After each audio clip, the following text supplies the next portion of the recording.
What's up, guys? So we're back in the car with the GoPro doing another POV like we used to, but today we're just gonna review the new tires I got, which are the Federal 595 RS RRs. What kind of tires are they? They're high performance tires, mainly for an autocross or track, still legal for the street. They're not slicks or anything like that.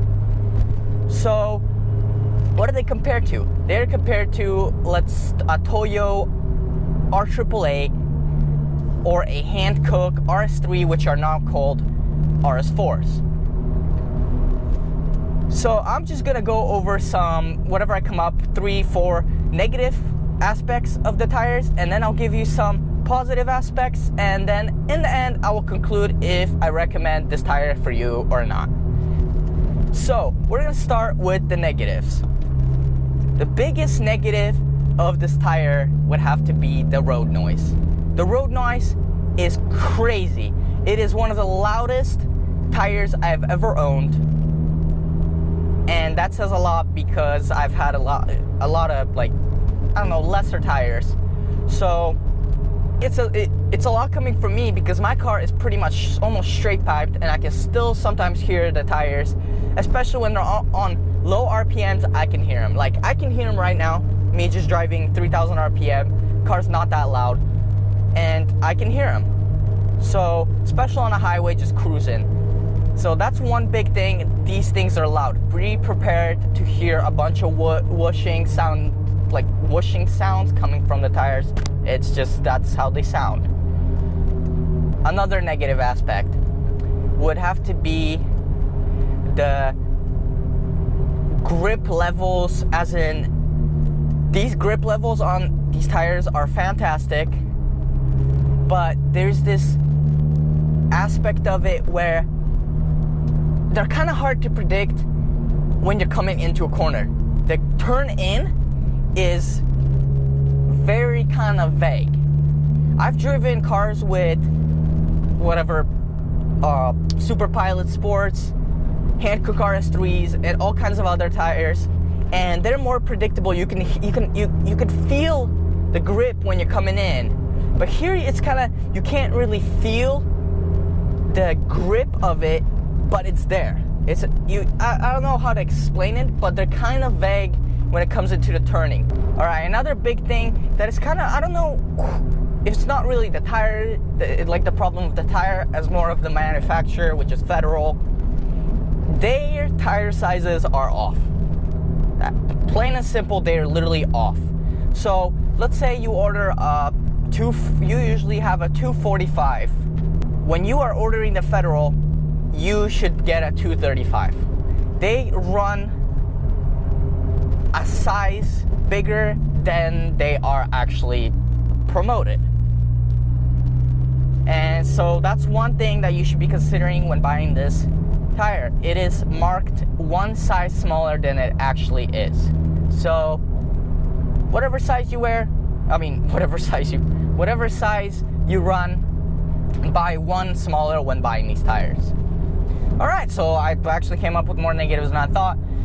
Just all those negatives, just, you know, they're not big deal, any of them, and they're probably gonna be a problem with most high performance tires. But now we're gonna go with the positives. First of all, these tires grip great. The grip is fantastic. They are on par with any R888s, RS3s, all of those. Great autocross track tires. The grip is way better than I expected from a tire that costs this much. Which leads me to the next, the pricing. These tires are cheap. So, you know, there's gonna be people out there that are gonna be like, oh, I could get like $80 tires out there, blah, blah, blah. I can still drive as quick, whatever. But for tires that are this level of grip, which are on par with R888s and Hankook RS3s, they are dirt cheap. So it's not like they're giving them out for free. They are still pretty expensive. But the weirdest thing that they have is that every single tire, no matter what size, like what width you're picking, you are going to be paying almost the same amount. They are literally, as I'm showing you right now, they are all in a $130 range. No matter if you're buying 275s, 245s, 255s, they're all the same price. And maybe the difference is maybe $10 or even $5 in some cases. So that is the coolest thing I've seen, because I paid the same amount for my 245s in the front as I did for the 255s in the rear. And that is great for people that run very wide tires, because usually if you go and buy another tire, the wider they are, the more you're paying. Obviously, more rubber is needed to make them. But in this case, they are all literally the exact same price, which is one of the best things I've seen, because, you know, I got wider tires for the same amount, and I could do a nice setup, like buy whatever I want. I wasn't just paying attention to, oh man, like I'm gonna cut out with the buying the wider tires because there's so much more, blah blah blah. Here you can get whatever will fit, not think about how much it will cost to go wider, which I think is a great concept from them. I don't know how they're doing it. I don't know how that's really profitable. It doesn't sound really profitable to me, but all right, that's obviously they're making the tires somewhat cheap. And the last probably positive thing of the tire that's not really that, I guess, positive, no, some people don't care, but these tires I think look really cool. They're very similar looking to an R888, and I think R888 are probably one of the sexiest tires out there. So in conclusion, these tires I would probably recommend, because honestly I was thinking the life of the tire is going to be much worse. They're not that bad so far. 600 miles, 2 autocrosses, they still look fine.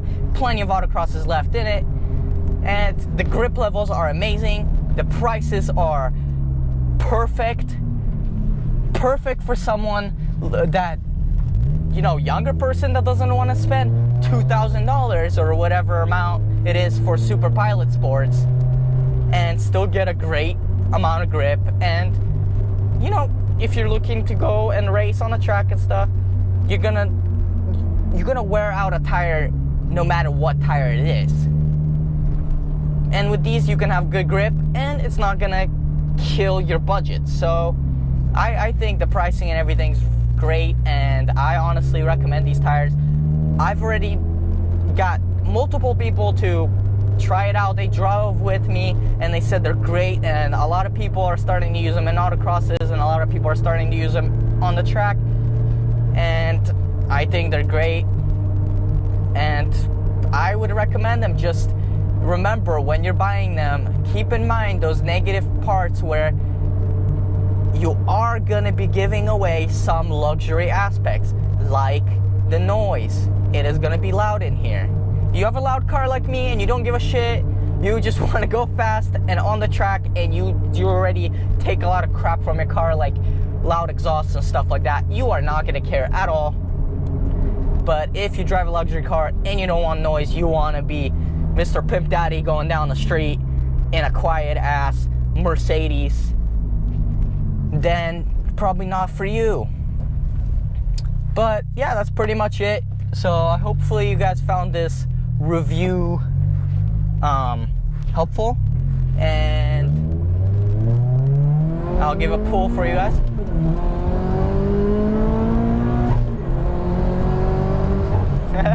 Alright, so I hope you guys enjoyed the review and found it helpful, and yeah, I'll see you guys next time. Peace!